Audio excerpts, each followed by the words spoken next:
time right now to tread a little boldly.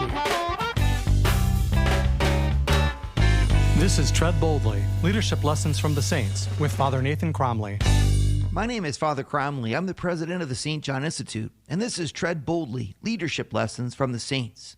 Every year at Christmas, Christians around the world remember the tale of St. Joseph bringing the Virgin Mary from Nazareth in the northern part of Israel to Bethlehem in the southern part. According to Scripture, they went there to fulfill the edict of Caesar and to be numbered with their clansmen in Israel. As we read in the Gospel according to St. Luke, in those days a decree went out from Caesar Augustus that all the world should be registered.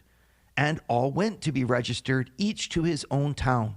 And Joseph also went up from Galilee, from the town of Nazareth to Judea, to the city of David, which is called Bethlehem, because he was of the house and lineage of David. And ever since making that journey, this decision by St. Joseph to go to Bethlehem has been the subject of countless skits and stories and songs and local customs. Every year, Christians renew their amazement that St. Joseph would have chosen to bring the Virgin Mary on such a long trip so late in her pregnancy. After all, it was shortly after arriving at Bethlehem, the end of their journey, that Mary gave birth to Jesus. Obviously, this trip was one that took a lot of courage. Now, the details of this journey are not included in Scripture, but there are some things that we know.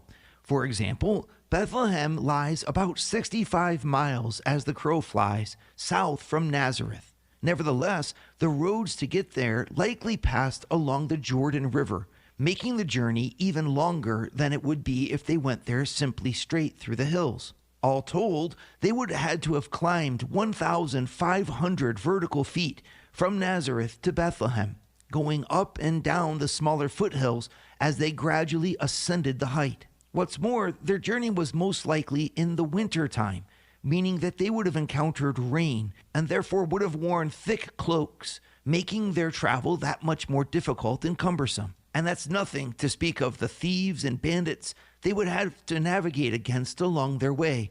Most likely, therefore, they traveled as part of a larger group for safety and ease.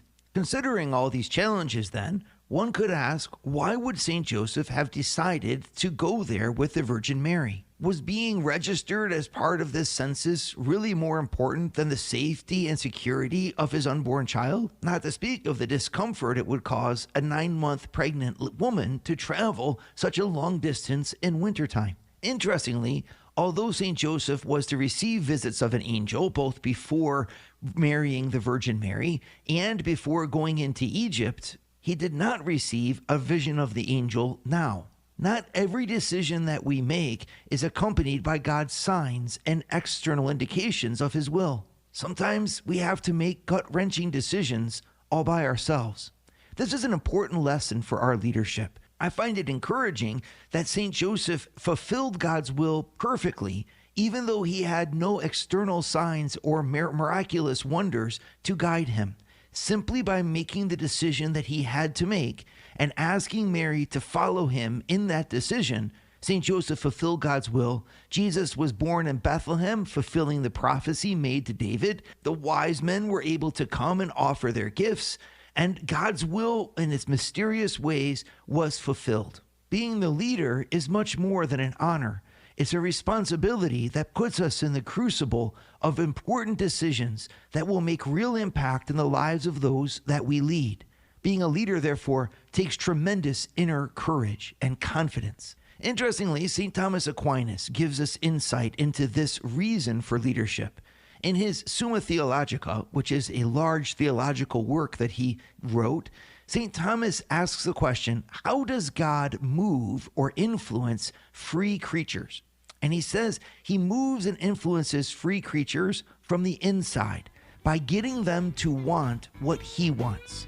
This means that often enough as leaders, making crucial decisions means getting in touch with our deep understanding of what's right and having the confidence to make the decisions we need to make. God is as much a part of the inner process as he is an external science. St. Joseph teaches us that to lead means making decisions that are hard.